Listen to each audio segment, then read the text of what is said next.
Well, thank you so much, Jeff, and good evening to everyone here. I was making a comment earlier that it was a little bit of a confusing invitation because it was for University of Alberta in the heart of Calgary, and I understand now a little bit more the amazing work that the Family Institute has done in partnering with both Edmonton and Calgary, and you're doing this all over again in Edmonton tomorrow evening, so I'm pleased to be able to join you here in Calgary for this signature event, and congratulations to the Rayner family and the entire team at the Vets Group for more than 100 years of operations. That is really an amazing track record that most family-owned businesses, even much larger ones, would really struggle to match. And so it's fitting that we acknowledge and celebrate your success this evening because you've clearly built a blueprint for long-term success. You've been providing good jobs for Albertans for decades and are helping to keep Alberta's economy moving forward.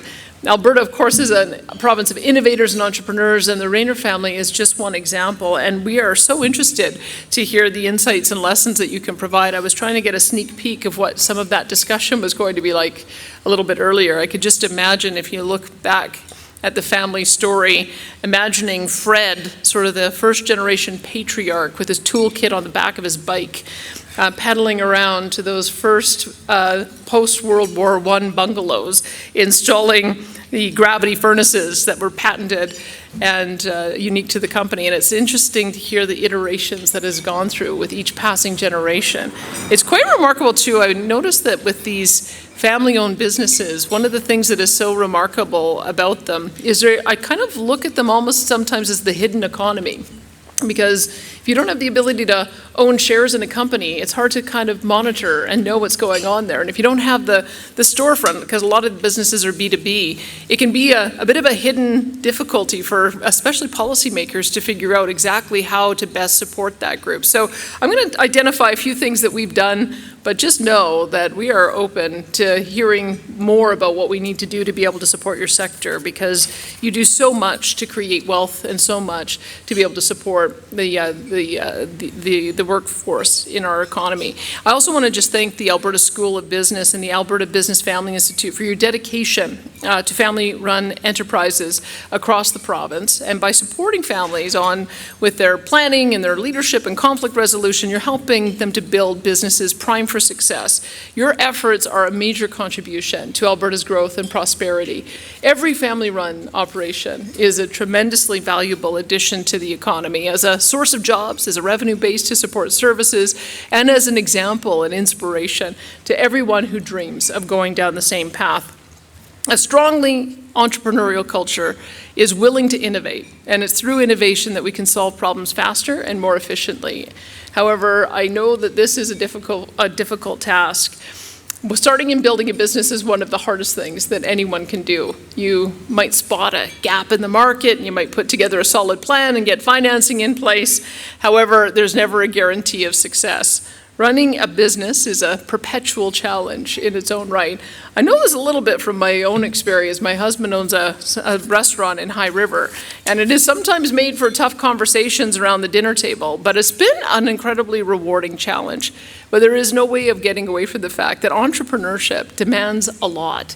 We often use the term small business, but the simple fact is there's nothing small about it. When someone opens up their own business, they've already spent thousands of hours of planning and going through the processes to set it up. They've invested thousands of dollars from their own bank accounts, and then they go on to work long hours, hoping they can just break even, and then even further on, hoping they can turn a profit to feed their families and to pay the bills.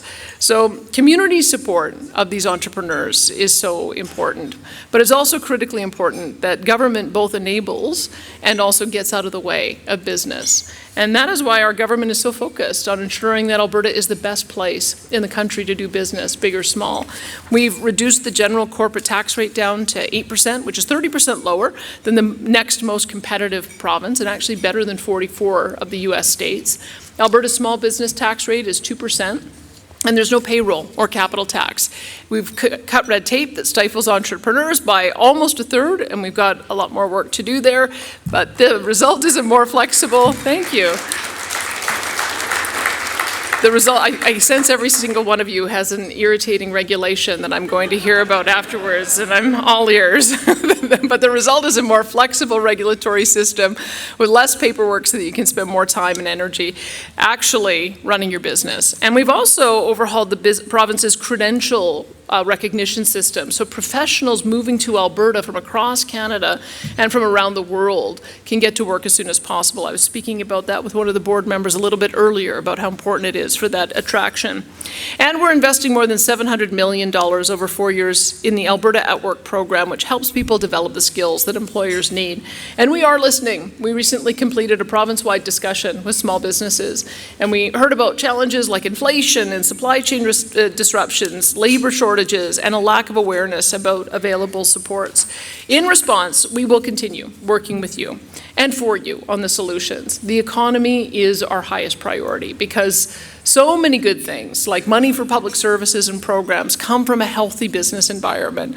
So we will do what it takes to create the right conditions for companies of all sizes. And we want to see more success stories like the Vets Group. And I hope that more entrepreneurs will reach out and let us know how government can remove the barriers that are holding them back.